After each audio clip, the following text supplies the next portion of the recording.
Welcome to an exciting day as we introduce the Alpine Academy for 2021. It's a new year, there's a new name, but the objectives remain the same.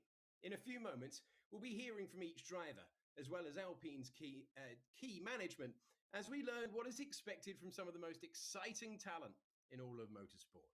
To start, let's take a look at the gifted lineup, which makes up the Alpine Academy.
You might have seen some familiar faces, some long-term members, and one returning driver. To dive deeper into the roster, please welcome Mia Sharasman, Alpine Academy Director, to get us up to speed on this stellar lineup.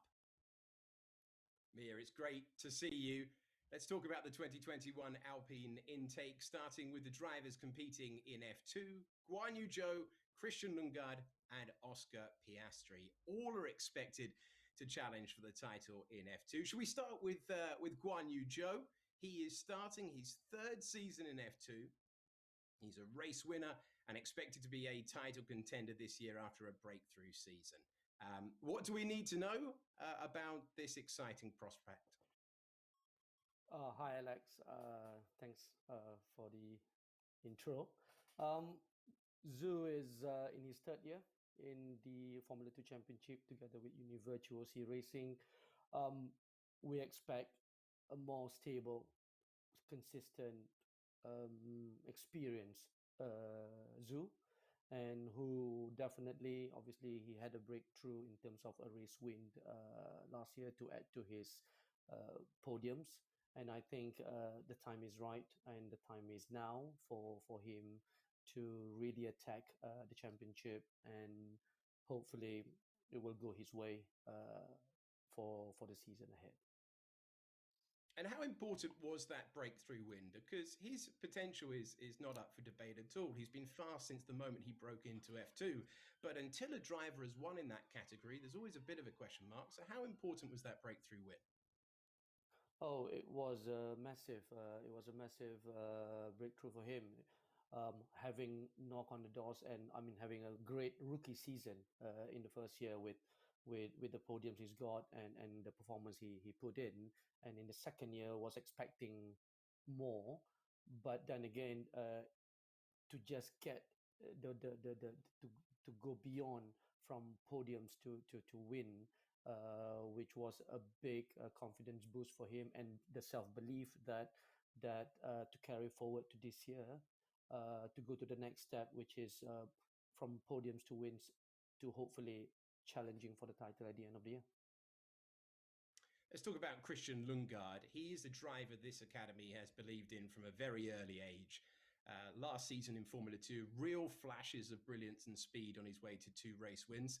How important is honing racecraft going to be for Christian? Well, we can see, I mean, Christian being as you mentioned, Christian is at the moment the longest academy driver. This will be his 5th year, and he came to us when he was just a mere 15 years old. And you can see last year there was no lack in terms of immediate adaptability between from Formula 3 to Formula 2. And there were glimpses of flashes of brilliance in dominating fashions in races, Mugello, Silverstone, and Red Bull Ring, to say the very least. I think it's more about this year will be a very important year for Christian. And to be honest with you, it's the first time that he is entering a championship for a second year. And I think the experience and the stability in terms of the package that he's got together with he's continuing with Art Grand Prix will put him in a good position to maximize his package for this season to equally like Zhu challenge for the top honors. And then we move to Oscar Piastri. He's the reigning F3 champion, really showed maturity beyond his years to clinch the crown in his rookie F3 season. But he faces a very different challenge to the others, stepping up into F2 for the first time. How tough is that step going to be? For us, I think it's rather than tough. It's exciting. It's an exciting challenge for him. Didn't expect to perform that well. I mean, he expected to be in the front runner, obviously being with Prema in Formula 3, and to win the championship in that fashion and showing that his racecraft, his race management and to get to the top step and win the title in his first year. Going into Formula 2, we believe that with him continuing the association together with Prema Racing, which will only give him an added advantage for himself, as well as look being in the seat of the reigning champion. And I think that is something that he has all the ingredients to maximize himself of what he can do for the season. And yeah, it's exciting for us to see. We're not gonna look beyond that. I think his step will be similar, meaning challenging for podiums, for wins, and obviously, if you are within if you are within close enough or you're beating your teammates, then he will be there. He will be there by the end of the season. That's great to hear. How impressed were you with his ability to cope with such an intense season? Formula 3 last year was packed into just 73 days. Yeah, that was a very, very long 11 weeks.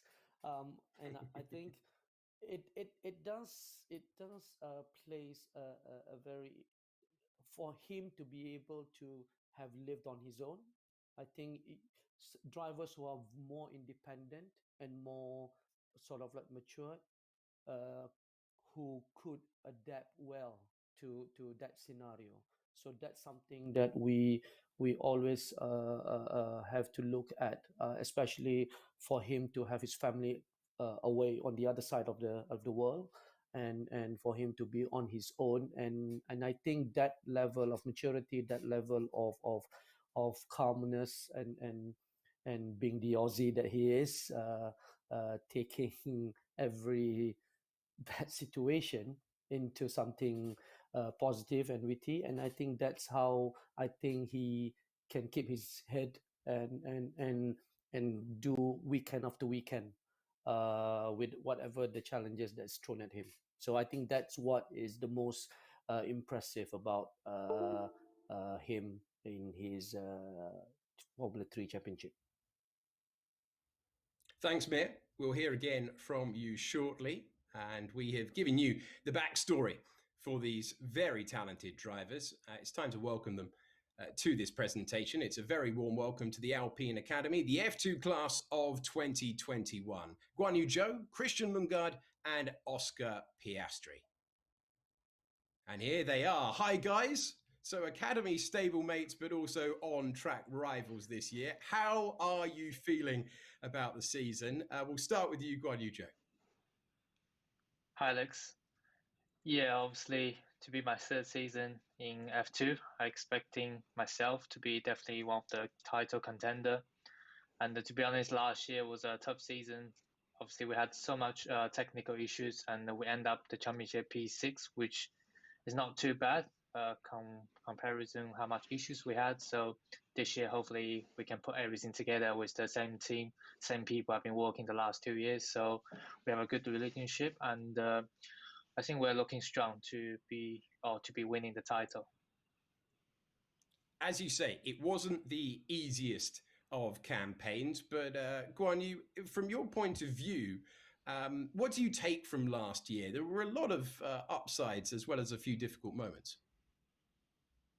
Yeah, I think last year, obviously, we done many races that we started from the back and coming through the field. So we learned a lot in terms of long race pace runs. And yeah, compared to my rookie season, I improved a lot on my driving skills for the tire management side. And as well as, to always be consistent is one of the key.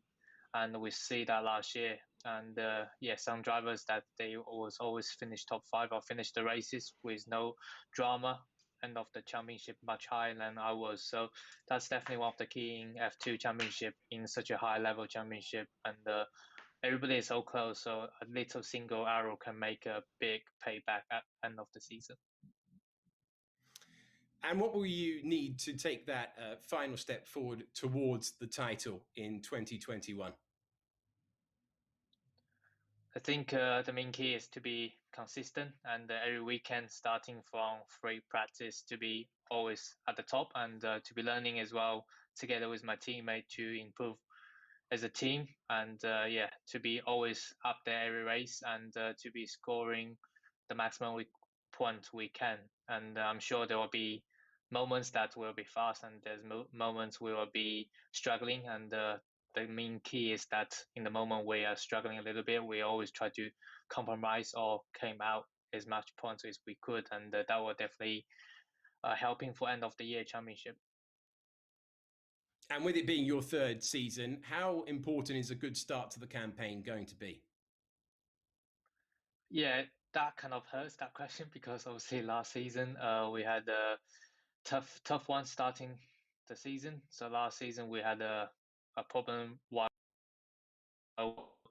that hurts a lot end of the season. And yeah, these points is definitely important. I think every race, every single point is so important in this championship, and definitely to be starting the first few rounds in a good speed and the good points is definitely a boost for myself, and they give me that confidence, to be continue working and continue to trying to be at the top. And there must be a real determination to succeed for your country as well, Guan Yu Zhou. Yeah, definitely. I mean, there's a lot of people watching F2 back at home in China, and especially last season when I had finally had my breakthrough win. The victory means a lot for me, to having the Chinese national anthem on the podium F2 for the first time is, yeah, really honored to be proud. And yeah, there's a lot of people watching me and behind, so I'm just trying to do as much as I could, always trying to improve myself and to let my country proud. And yeah. Thank you very much indeed. Christian Lundgaard, turning to you. Christian, how would you rate your rookie season last year? To be honest, like a roller coaster. It started very well. We had some struggles in the mid-season, and then we came back a bit. 2 good weekends in the 2 Italian races, and then I think in the end we scored 4 points in 3 race weekends after that. So definitely for this season we need to improve that. But we showed our pace in certain race weekends. And just optimizing and getting everything out of the package we have is definitely going to be key. But I mean, I'm excited for once to have a second chance in the same series. Yeah, unusual territory for you, starting a second year. What were the biggest lessons from year one? What's the biggest lesson that you're taking into 2021? To be honest, I think it's pretty obvious from the outside as well. Consistency. like I said before, we've had good race weekends, but we've also had some terrible ones in terms of scoring points and positions. And I mean, just to optimize that, to get the most out of it, like Joe said, even on our worst weekends, we just need to score points. And yeah, it's just a learning process, really. Obviously, for me to have the experience now, to bring that into my second season, will definitely be key for me to just get the points in, and yeah, let the points roll in from weekend to weekend. And give us a little bit of an idea about working with the academy. We heard from Mia a moment ago that you've been with this academy a while now. Yeah, I mean, I'm one of the few racing drivers to have driven a Formula One car, and I know I wouldn't have done that, at least at my age at the moment, if I wasn't a part of now Alpine. But yeah, I think even jumping from Renault to Alpine will be a new challenge. I think we've got more and more interesting stuff behind the scenes planned. But yeah, for me, it's been perfect. I mean, it's amazing people to work with. I've learned a huge amount as a human being, but also as a racing driver, for sure. And all the support they give me behind is just enormous. You were very entertaining with your directness on the radio last year. Are we going to be hearing more of that? I think yes and no. Obviously, what happens on the radio, what's been said there, obviously is to the team, but obviously to entertain the viewers behind is also a good point. But yeah, I mean, there will probably be some, but probably not as many as 2020. Thank you very much, Christian. Oscar Piastri, moving to you. The step up from F3 to F2 is big. What targets have you set yourself ahead of your rookie F2 campaign? To be honest, I haven't really set too many specific goals. Obviously, I've got a very strong teammate in Robert Schwartzman with me, so you know, I expect him to be challenging for the title, and I think, you know, if I can be matching him or beating him more often than not, then I'll be in a very good place in the championship. So obviously, would like to get a pole position and a win. Something I got a win in F3, but never got a pole, so that would be something nice to add. But yeah, nothing too specific at the moment. And can you just highlight the differences between the F2 and F3 car for us to give us an idea of what you're facing this year? Yep. So the biggest difference I noted was the weight. The F2 car is quite a bit heavier, and because the races are so much longer, you have to carry a lot more fuel. So that just even adds more weight. Also, you've got a very good step up in power, which is always nice as a race car driver. And also the tire management. You know, I've only driven the car for 3 days, but yeah, it was pretty clear in Bahrain that tire management is a massively important thing in F2. So yeah, I think those are the 3 biggest things that I've learned so far from F2. Now, the previous winners of F3 and then F2 went straight to F1. Talking of the title here, you will know there's a huge opportunity if you can compete for the title. I know you've downplayed it slightly there, but have you thought about what a good start, what the momentum would mean if you could challenge for the title this year? Yeah, definitely. I mean, my mentality for F3 was sort of similar. You know, our initial plan was to do 2 years of F3 and smash that one out of the park. So, like you said, I know Charles and George Russell, you know, did GP3, F2, and then straight to F1. So yeah, I'd like to think that if I can get the F2 title as well, then hopefully I can follow in their footsteps. But yeah, just staying focused on F2, and if that does happen, then that's a bonus. Thank you, Oscar. Now, part of all of your academy links saw you test the RS18, the 2018 Renault F1 car. Guys, how was that? Starting with you, Joe. Yeah, obviously it was, you know, a huge honor, especially the first time driven that car. And like Christian was said, you know, in this age, we wouldn't done this without Alpine helping, and also without Mia helping. And so it was a huge step from F2. Obviously, the downforce of Formula One car is insane. So yeah, the weight transfer and how reactive the car is huge different to whatever I've been drove in the past. And yeah, to be working with F1 team, in F2 we have a bunch of people, and in F1 we have so many, maybe more than 10 people, 15 people working for one driver. So yeah, there's a lot of things going through it, and yeah, I learn a lot every time stepping into an F1 car, and yeah, I'm just always excited, the day before I jump into it. And Christian, how was your test at Bahrain? I would say good. Obviously, just enjoying the masterpiece of a Formula One car, but also getting the experience of how the engineers behind work, because it's so different to any other category. There's so many people working, like Joe said, and it's just so detailed.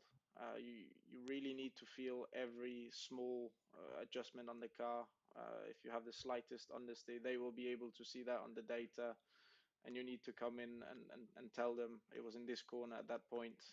And obviously, we're just learning at this point. But they're trying to prepare us for the top if we for once reach that, which is the main goal. And Oscar, tell us your experience of Formula One machinery. Yeah, it was an awesome day. Obviously, just done the 1 day so far. But yeah, just firstly, massive thank you to Alpine for the opportunity. Like Joe and Christian have said, wouldn't be possible without them. But yeah, it was very cool. A massive step up. I went straight from the F3 car to the F1 car. So yeah, my a few neck bracing exercises were required when I hit the brakes. But yeah, an awesome day, and like the other two, I learned so much, and yeah, hopefully there's more to come. Well, it sounds a hugely special experience for all three of you. Thank you very much for the time being. Let's bring Mia back in. Mia, it was a hugely successful one for the trio of drivers we're looking at right now. 6 combined wins under their belts across 2 championships. Let's be clear for everyone watching. What are their objectives for 2021? Win. I think for Joe and Christian, I guess for Joe and Christian, it is challenging for the title, and they know that themselves. They set the bar high for themselves, and I think that is always the aim. And especially when you are a returning driver with experience and with knowledge, and that is what you have to look at, and that is something for us, in order for us to look at for them moving forward into Formula One. You need to focus on your junior single seater results, in this case in Formula 2. Whereas for Oscar, as I said, the approach is like when he was starting in Formula 3. And I think, but as you take step by step, you get your first pole, you get your first podium, you get your first win, and all of a sudden it just rolls on, and let's see where we are at the end of the year. But at the end of the day, yes, to all of them in Formula 2, there has to be good pressure. There has to be a pressure. There has to be a target, and there has to be because whatever they do this year will impact what the plans are for them next year, for example. So I think the target is very clear for Joe and Christian, and I think everybody around them and as well as them are aware and what needs to be done, and what they can look forward to if they achieve that target. And similarly to Oscar, as you mentioned, the winner of back-to-back titles in Formula Renault and on Formula 3, and going forward, I don't see no reason to realize everybody's potential in Formula One. Well, good luck to you all. Thank you very much for the time being, and we will see you all again shortly. Now, though, it's time to meet our next 2 talents. Both will be competing in FIA Formula 3. From Brazil, Caio Collet, and from France, Victor Martin. Caio, Victor, it is great to see you both. What a season it was last year. You guys were battling it out for the Euro Cup title. It was a hugely exciting title fight. Victor, you edged it. Congratulations on that championship. But now you're going to be teammates at MP Motorsport, a race-winning team with a long history. Kyle, let's start with you. It's your second year in the academy. What does it give you as a driver to be part of this setup? Yeah, I think for sure it helps us to develop. I mean, we have all the support from Alpine coming behind us from the track. From the moments that we start the year, like during the training camp, we have all the preparation. And I think that's really good and help us in the track. And it's my third year in the academy now. I think this year under different name and different colors, but the people around us, they are the same. So yeah, really grateful for another opportunity and looking forward for this season. And what will it mean to race on the Grand Prix weekend in front of Formula One week in, week out? I know you've done it before in your career, but it's going to be every single time now. That's going to mean a lot. Yeah, for sure, it's a different step, different race weekend format for us. I mean, we did a few rounds before in Euro Cup to race in the F1 paddock, but I mean, this season we'll be there all the time, and it will be a nice experience. I think together with Victor in the same team, it will be really nice. I think last year we did a nice season, and looking forward for what we can achieve together this season. And what is the goal for 2021? I think it's hard to say now, but I mean, for sure we want to win, and me and Victor, I think we are capable of. I think we have a really good team behind us, really good people. So it will depend on our work, but I mean, I'm really motivated and looking forward. Well, thank you very much. Victor, turning to you, you are returning to the academy after a year out. It must be nice to have won back that support.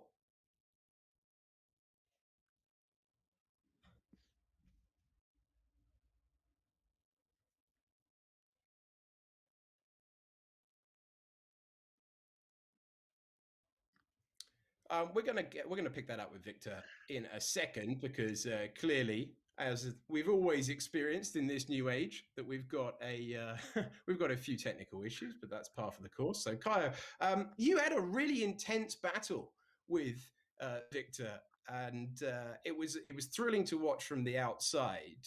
Now he's going to be your teammate. That's a totally different relationship, from a rival to a teammate. You're both in the academy as well. Yeah, for sure. I think last year, I think for 8 races, we were 1 and 2 in a row. We really did a nice season. And as rivals, of course, I think me and him, we never spoke so much last season. Of course, we were in the academy before, but now we are together. So yeah, I think we need to work together to achieve something if we want to, and we both want. I think he's a really good driver, and he's a nice guy as well out of the track. So it will be nice. Yeah, looking forward for it. Now, you will be aware, more than most, that Brazil is going through a rather strange lull with motor racing talent at the moment in Formula One. That's obviously the goal. How determined are you to take that Brazilian flag back to Formula One and to get to the front of that championship eventually? Yeah, for sure. I think F3 is the step. I mean, now we enter in the F1 paddock and so on, so we have eyes everywhere. I think the next step is F3. Of course, I'm determined to go to F1. That's my main goal. And but yeah, I think F3 is the first step, and we need to take step by step. And I'm full focus on this year to deliver my job on track and see what brings me in the future. And is the one circuit, you've had a look at the calendar, it's a slightly different format this year, is the one circuit where you're like, right, I definitely am looking forward to that weekend? One of my favorite tracks is Budapest, but I'm also really looking forward to Austin in Texas. I think the last round in USA will be really nice. I think the track looks amazing. So yeah, these 2 tracks I think will be really nice. Well, good luck for that campaign. Mia, I want to bring you back in at this stage. Let's see if we can hear from Mia once again, because he's going to be looking after all of the talent that we've seen so far. Mia, FIA F3 is so competitive. You've got 30 cars on the grid. You've got to be really special to make a mark. And you clearly believe that Caio and Victor are special. If you look at the level below the FIF3, which is the Formula Regional and Formula Renault Euro Cup. And that is something that we saw that Caio and Victor were the top two drivers in that level of category. And we do believe that with the level of grid, the level of competition in the FIF3 this year, and looking at the opportunity of where we can place the teams, and everybody will be wondering, yes, for us to put both of them in the spot, and that is something that we believe these two will be able to work together, raise the bar, and we are quietly confident of them making their mark again, step by step, together with the team, the right package, and their engineers, and we do believe that they are in here for a long term. Mia, stand by, because I want to bring in the man that we tried to speak to a few moments ago. I believe that the technical trouble is now sorted. Victor, can you hear me? First of all, let's deal with that. Yeah, I can hear you well. And you? Yeah, I'm hearing you loud and clear. So that is very good news. Victor, you are returning to the academy after a year out. It must be nice to be back with this team. Yeah, it's amazing to be back in the academy. In 2020, I wasn't able to have all the advices from everyone in the academy. So just giving me again a great support for all the preparation, like training camps, mental training, the physical side also. So yeah, it was a great season. It's a great reward to have won the title and now back in the academy. So yeah, now just let's focus on this new challenge, and yeah, it's just amazing. As you say, you joined this academy again off the back of a very prestigious title. When you see all those who have won the Euro Cup before, how much did it mean to secure that championship? It meant a lot because yeah, with the people around me, we would just choose to do another year, like a third year in Formula Renault, because it was important for me, important for my development as a driver, as a person. So yeah, I just learned a lot on myself, on yeah, just mental side, physical side also, and yeah, I'm just so ready for a new challenge. There's been, I mean, so much Formula One drivers who have been through that championship, so it means the championship as a high level competition. So yeah, I'm fully ready now to step up. And what's your target in F3 this year? I think there is no like specific goals again. I just work hard just with the team, with Alpine Academy, prepare the season well with Caio also. My teammates, I think he's really good. I have been battling with him all the year last year. So no, he's just performing well if we do great practice like pre-event tests during the weekends, like great qualifying and races, I think it will just bring me self-confidence. So I just hope, yeah, everything goes well at the beginning to just keep going on a really good momentum, and yeah, I'm sure we are all capable of winning races and maybe being in title contenders. So yeah, I think it's great. Just let's work hard and let's go. Well, thank you very much. Good luck with the championship.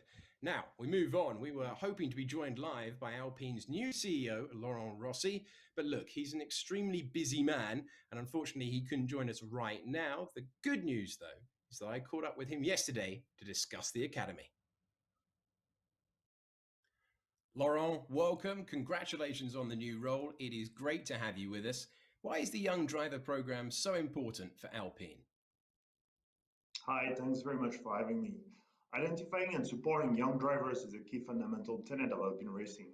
It is a chance for us to identify future champions and mold them to fit the brand exactly, and in turn for fresh young talent to contribute to the development of the team.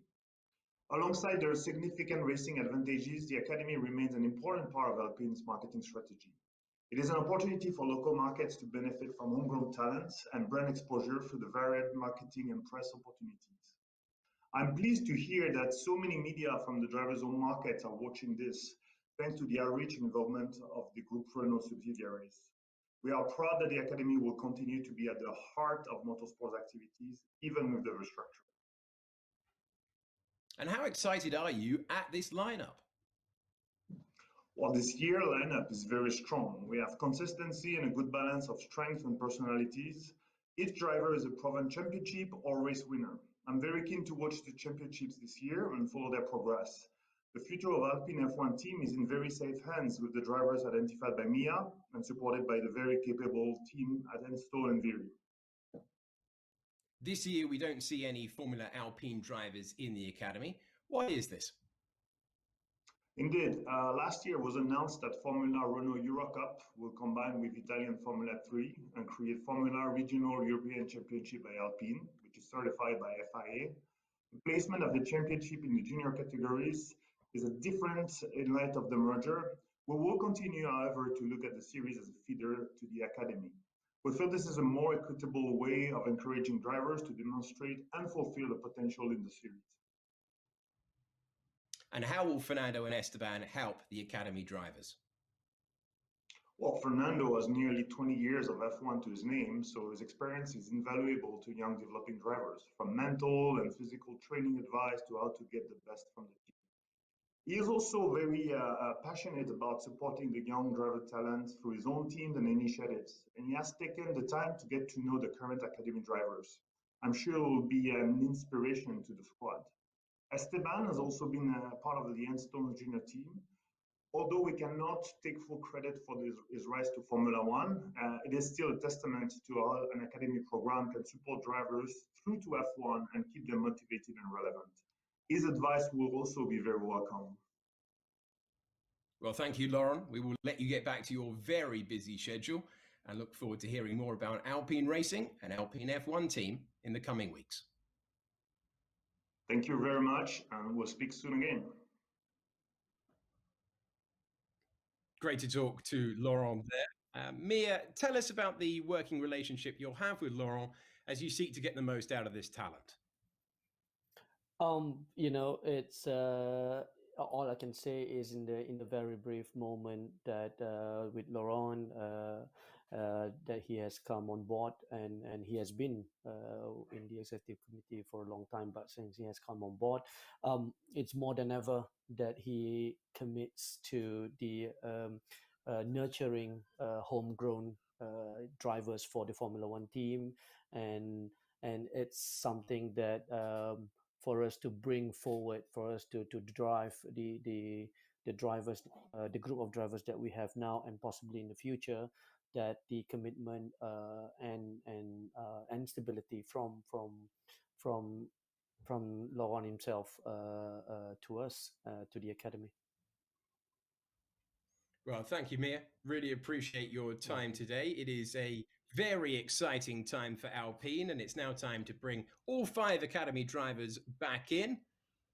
And let's have a look at this lineup. Here we are. So guys, you are the most promising young drivers, and there's a real hope that you will push on and achieve great things in F1 for this team. And currently, you have one of the most experienced drivers on the grid in 2-time world champion Fernando Alonso. How much is Fernando an inspiration to you? Guan Yu Zhou, we'll start with you again, as you tested with him in Abu Dhabi. Yeah, that was an amazing time. I mean, since I was a kid, that Alonso was being one of my Formula One racing idol, and I never thought one day I could be in the same garage with him during the after season testing with the last year's, obviously it was Renault F1 team, and yeah, it was a huge experience for me to be learning as much as I could with a 2-time world champion. So yeah, the guy is super clever. He's helping me a lot in driving skills and also some tips for the team and for my driving style as well. So yeah, we're getting on really well, and I definitely learned so much through these two days or 2 weeks spending with him. And Christian, it must be great to have Fernando in the team. Yeah, absolutely. I was in Abu Dhabi for the last race when he was doing the old 2005 car. I don't remember the exact name of it now. But yeah, I was spending the whole weekend with him and just sitting next to him at the debriefs, see how concentrated he was, even that he was not racing that weekend, and just learning from him really. And I think he's a huge idol to the sport. And I think he's here for a reason, and I think he wants to win. So I think at the moment he's the right guy to be near and learn from. And Oscar, he must be someone that you've looked up to as you've made your way through motorsport. Yeah, so I probably started watching F1 after he'd won his World Championships, but obviously he was still fighting for the championships. When I started following F1, I think he was a Ferrari at the time. But yeah, I think everyone knows just how good Fernando is. And yeah, you know, he might be getting a bit older now, but there's no doubt that he's still got the same pedigree and the same pace as what he did back when he was winning world championships. So he's definitely not here to make up the numbers. He's here to win races and bring Alpine back to the front of the grid. And Kaio, let's have some thoughts from you on Fernando Alonso. Yeah, for sure. I think he's a great name, a big idol to the sport, and I mean all the young drivers that follows him. So yeah, for sure, him together with Alpine, he can teach us a lot of stuff and gives a lot of tips with all his experience and his 2 world titles. So yeah, looking forward to work with him, and I mean he's a great idol, and we just have things to learn from him. And finally, Victor. I think I haven't had the chance to meet him yet, but yeah, I hope so to do it. I think it's just an opportunity for us to surround ourselves with inspiring and important people like the entire Formula One team, and also Fernando. But yeah, I hope to learn so much from him, how he is approaching race weekends, how we work with a Formula One team, and just just to have like an inspire racing driver is just yeah, great for us. Thank you very much. Well, let's end on a personal note. How keen are you all to get back racing, to do what you do best? Let's go in reverse order for this one. Let's start with you, Victor. You must be desperate to get back out there.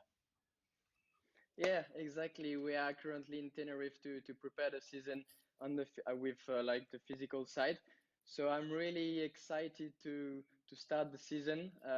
Yeah, with the situation, it's not that easy. I cannot meet really well the entire MP team, but yeah, I hope to be back soon for like the preseason test, and yeah, just let's go. It's been a while.